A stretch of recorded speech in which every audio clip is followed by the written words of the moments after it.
We are so back.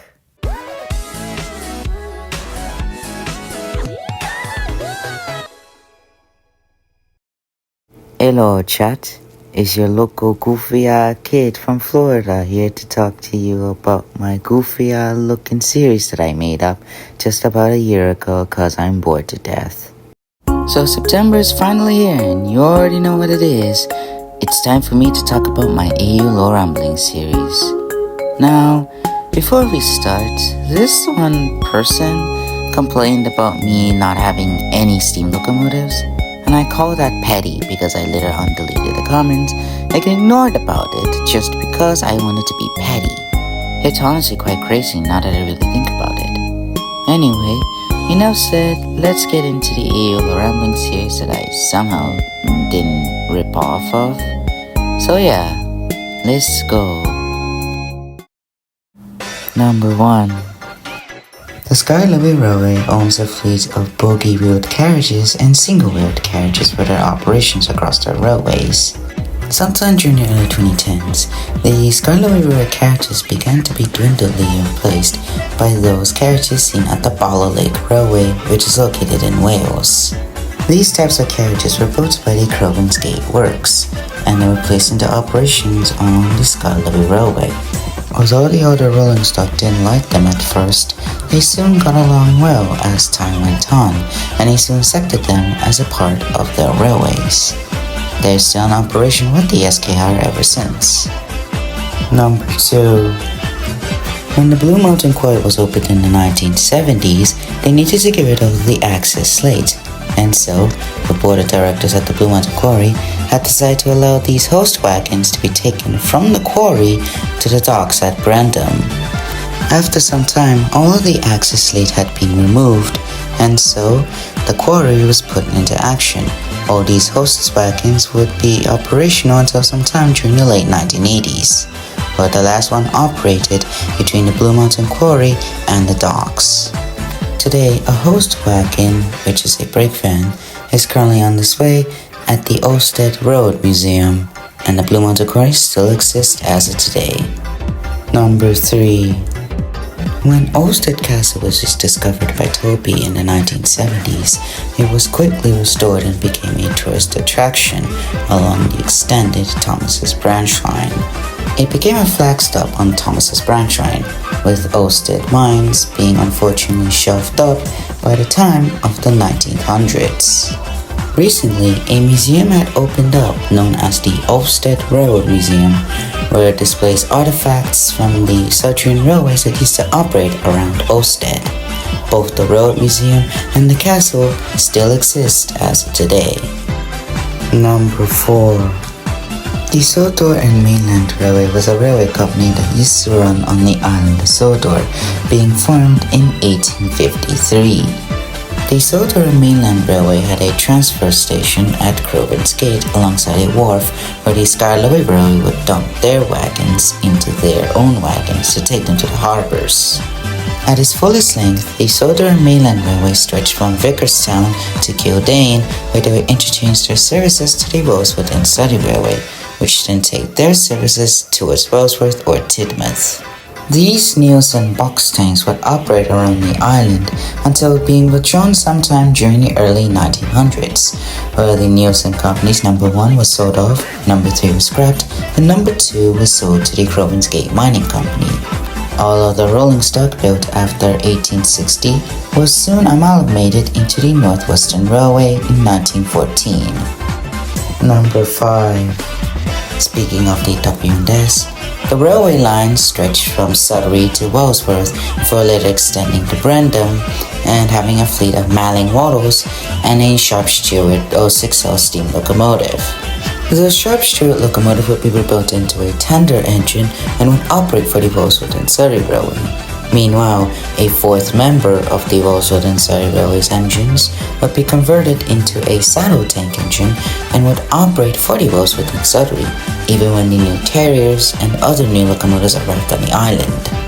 In 1912, they were merged with the Tidmouth, Knapford and Ellsbridge Railway to form the Tidmouth, Crosby and Wellsworth Railway, before later becoming a part of the Northwestern Railway just 2 years later. Number 6. The Tidmouth, Knapford and Elsbridge Railway was a road company that famously ran their coffee pot engines between Elsbridge and Knapford and later Tidmouth. When the line from Elsbridge to Knapford was first built in 1885, they had an engine built alongside it named Number 1, before later being rebuilt into a coffee pot in 1910. Later, 3 coffee pot engines were ordered new by the Tidmouth, Knapford and Elsbridge in 1905, where they will all be painted in the red livery and would operate along the branch line until the 1920s. During the later years of the company, they would acquire some new locomotives from different railroad companies, as well as acquiring the Tidmouth, Cronk and Hardwick Railway and the Rosewood and Sodor Railway, to become the Tidmouth, Cronk and Sodor Railway before becoming a part of the North Western Railway yet again in 1914. Number 7. The LB and SCR Skarloey coaches were fleets of carriages that were made by the LB and SCR for their use on suburban and local routes across branch lines. These types of carriages were built between the 1870s and 1890s and were not withdrawn until the 1920s by the Southern Railway. Some of the LB and SCR Skarloey coaches that were sent to Sodor were painted in the plum and split milk livery and were made to operate across the branch lines and suburban routes around the island, until being withdrawn during the late 1940s. Some of the Skarloeys were used as departmental units until the 1960s, where they were all being withdrawn from service on the island. Nowadays, you can still see these Skarloey coaches in operation across the heritage railways across Great Britain and on Sodor. Number 8. The Class 17 was a fleet of 117 diesel locomotives which were built between 1962 and 1965 by the Clayton Equipment Company. The Class 17s are well known for being one of the most unreliable diesel locomotives ever built in Great Britain, and when the Class 20s came to replace them, they were all gone by the early 1970s. The 8553 was a Class 17 that was built by the Clayton Equipment Company and Bayer Peacock and was allocated to Palmdale in Glasgow before being allocated to Carriages Moor during its later life. The locomotive was withdrawn sometime during the late 1960s and early 1970s, where it remained in the scrap heap until being bought by the VAT controller of the Northwestern Region of British Railways. Now under new ownership, the Paxman locomotive was named Derrick. However, his teething troubles did continue until being replaced by an Alco prime mover as seen on most Alco units in the United States of America, and was proven to be a success. Today, you can still see the diesel running up and down on the main line with his new prime mover, and he is still in service as of today, albeit his engine's now being replaced with a Tobashio-made engine as seen on Japanese diesel locomotives. Number 9.